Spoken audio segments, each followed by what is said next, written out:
দেখো সবাই, এটা অফিস। এই যে সৌমেন বসা, আমি বসা, নির্মলা বসা, অভিজিৎ কাজ করছে, সবাই অফিসে আমরা কাজ করছি। শেষ করতে নিজের শিল্পীটা দিই সব সময় চা নিয়ে এসে মলি চা খাও, মলি চা খাও, মলি চা খাও, মুড়ি খাও, চানাচুর খাও, এই বলছে। এই যে অফিসে সবাই আমরা ভীষণ ভালো শিল্পীটা দিই, সবসময় খুব কেয়ার করে। এই যে সৌমেন, ও কম্পিউটারে সব জানে, সবসময় কাজে ব্যস্ত থাকে। ওর জন্য আমরা মেয়ে খুঁজছি বিয়ের জন্য। এটা সঞ্জয়দা, উনি সবসময় জেরক্স নিয়ে ব্যস্ত থাকে। ওই যে অভিজিৎ, দেখো এখন রুটি খাচ্ছে সকালে, এরপরে দুপুরবেলা মুড়ি খাবে, তারপরে 14 বার। ওই যে নির্মলদা,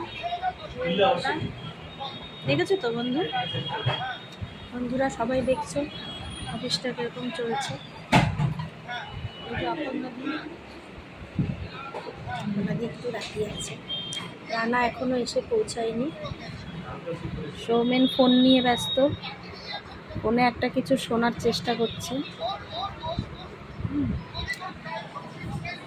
কি করব, অফিসে বসে আছি, কাজ হয়ে গেছে, আবার একটু পরে কাজ করব।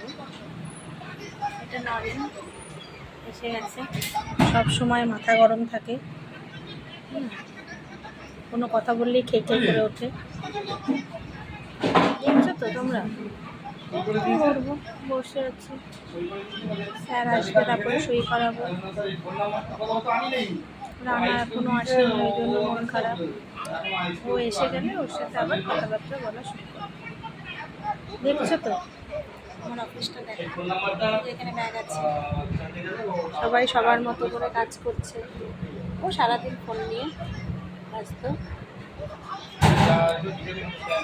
দেখো তোমরা, সকাল সকাল তাড়াতাড়ি উঠে চলে এসেছি। এটা অপর্ণাদি এখন কম্পিউটারে বসবে, সমস্ত কাজগুলো করবে। কিছু একটা করতে এসছে, সব কাজকর্ম সেরে ফেলবে, তারপরে বলবে করিয়ে নিয়ে আসবে। কাজ নিয়ে কিন্তু ভীষণ সিরিয়াস আছে। দেখছো তো তোমরা তাহলে অফিসে এসে কি করছি, দেখছো তো? দেখো